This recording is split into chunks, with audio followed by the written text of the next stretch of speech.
Hello everyone, welcome back to another study vlog after a long time. So guys, we are officially promoted to class 12th and काफ़ी time से मैंने video भी नहीं upload की थी कोई अपने क्लास 12 से रिलेटेड या फिर रिज़ल्ट से या एग्ज़ाम्स ख़त्म होने से रिलेटेड.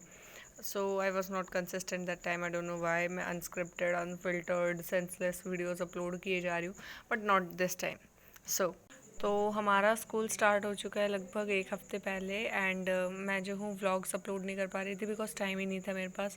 स्कूल फिर उसके बाद अपना सेल्फ स्टडी वगैरह और नोट्स वगैरह इन सब में ही बहुत ज़्यादा टाइम चले जाता था. तो I am recording this on Friday and Saturday. So let me share with you all my study routine. Starting with the history. तो हिस्ट्री के मेरे आधे नोट्स हो चुके हैं बिकॉज मैंने आपको बताया कि थोड़े से मैंने पहले ही बना लिए थे और आधे मेरे को रहते हैं. तो मैं अभी उन नोट्स को बना रही हूँ with the help of YouTube. और कभी कभी I prefer making them from online from Telegram और PDF नोट्स. सो बिकॉज मेरे जो स्कूल से टीचर्स हैं उनका पढ़ा हुआ मेरे को बिल्कुल पसंद नहीं है. आई पर्सनली प्रेफर यूट्यूब और ऑनलाइन नोट्स बिकॉज होते हैं ना भाई, कुछ कुछ टीचर्स आपको नहीं समझ आता उनका. स्कूल वाले teachers not everyone can teach good. और हमारे हिस्ट्री वाले sir, he is one of them too. So वो अपना पढ़ाते रहते हैं, मेरे को कुछ भी समझ नहीं आता बिकॉज वो पढ़ाते ही ऐसा हैं, किसी को कुछ भी समझ नहीं आता. सो इसीलिए. And if you guys want कि how I make my notes और कौन कौन से चैनल्स आई यूजुअली फॉलो और कोई भी PDF या टेलीग्राम चैनल्स के अगर आपको लिंक चाहिए तो मैं आपको रिकमेंड कर दूँगी. जस्ट कमेंट मी डाउन, बता देना, मैं आप लोगों को कमेंट कर दूँगी और पिन कर दूँगी या फिर लिंक भी दे दूँगी उसकी. सो या guys, normally I am making my notes. और तब तक आप लोग कमेंट में बताओ कि आप लोग कौन कौन सी क्लासेस में हो and how was your session.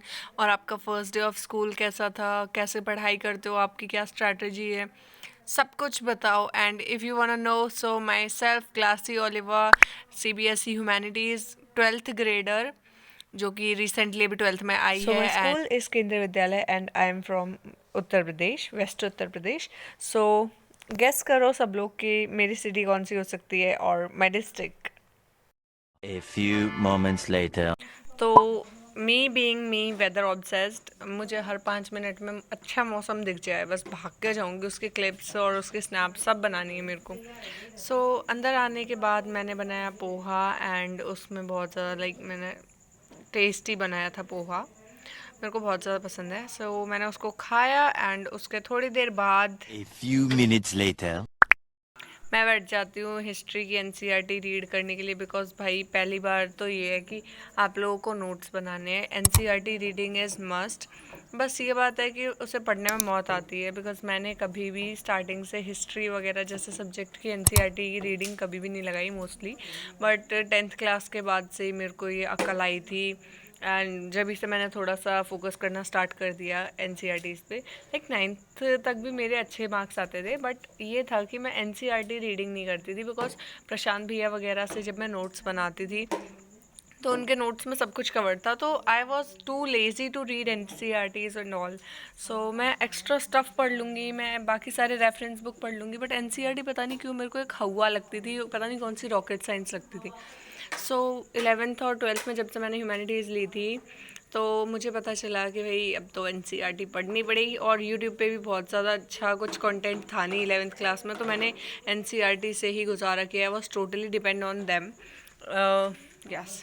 फिर उसके बाद अब 12th में आने के बाद मैं खुद से ही पढ़ने लगी हूँ NCERT. बट अगर कहीं पे मैं लैग करती हूँ या फिर मेरे को समझ नहीं आता तो मैं जो उसे यूट्यूब से समझ लेती हूँ. कुछ कुछ टॉपिक्स हो गए जो समझ नहीं आ रहे, पहले तो आपको खुद से रीडिंग लगानी है. बट अगर कहीं आप अटक रहे हो तो उसको यूट्यूब से देख लो. वैसे तो मैं कभी कभी पूरा चैप्टर ही देख लेती हूँ. और it's not a bad thing भाई, अगर तुम्हें समझना है तो तुम्हें समझना ही पड़ेगा. कहीं से तो समझ आएगा. पहले तुम लेक्चर के थ्रू से देख लो, समझो और हाईलाइट करते जाओ. फिर उसके बाद नोट्स के साथ अगर तुमने नोट्स बनाए हैं तो नोट्स पढ़ लो, और वो भी NCERT बेस्ड होने चाहिए, उनके पॉइंट्स लगाओ उसमें. और दूसरी बार NCERT खुद से पढ़ो और तीसरी बार ही रिवाइज़ करो. कम से कम एक वीक में आपके 2 से 3 बार NCERT रिवाइज़ हो जानी चाहिए, या फिर एटलीस्ट इन अ मंथ. एक महीने में 2-3 बार उस पर्टिकुलर चैप्टर की एनसीईआरटी तो रीड करो ही करो।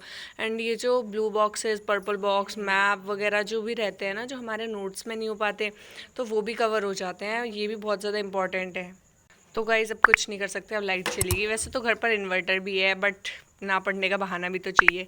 सो एनीवेज, तब तक आइसक्रीम ही खा लेती हूँ और अपना टाइम वेस्ट करती हूँ मैं। फिर से मैं पहुँच जाती हूँ वेदर देखने बाहर।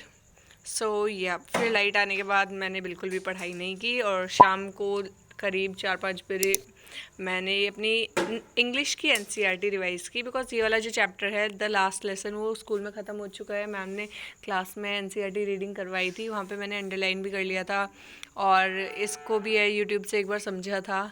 अगर आपको जानना है कि मैं कहाँ से पढ़ती हूँ इंग्लिश, तो उसको भी बता देना, कमेंट कर देना, मैं आप लोगों को रिप्लाई कर दूंगी और सजेस्ट कर दूंगी टीचर्स के नाम बहुत ज़्यादा अच्छे से, बिकॉज हिंदी और इंग्लिश बहुत ज़्यादा स्कोरिंग चैप्टर्स हैं। इनको अगर आपने थोड़ा सा भी एफर्ट्स के साथ पढ़ लिया तो बहुत अच्छे मार्क्स आ सकते हैं। सो जब मैम ने इंग्लिश की वहाँ पे एनसीईआरटी रीडिंग करवा ली थी, उसके बाद मैंने यूट्यूब से भी कर लिया, और तीसरी बारी मैं इसको अब कर रही हूँ। फिर एक बारी समरी याद कर लूँगी, and that's all done. So this is what you need to do. इसके अलावा और कुछ भी करने की ज़रूरत नहीं है। उसके क्वेश्चन आंसर प्रैक्टिस कर लो, PYQ देख लेना, वो जो कि लास्ट में बाद की बात है, बट एटलीस्ट इतना तो करो ही करो। एनसीईआरटी और अपने नोट्स से पढ़ो, जस्ट स्टिक टू देम, और कुछ भी नहीं चाहिए आप लोगों को। सो मैं भी अभी उसको रिवाइज़ कर रही हूँ, और इस बारी मैं यूट्यूब की हेल्प नहीं, अपने खुद से याद कर रही हूँ उसको हाईलाइट कर करके, फॉर बेटर अंडरस्टैंडिंग।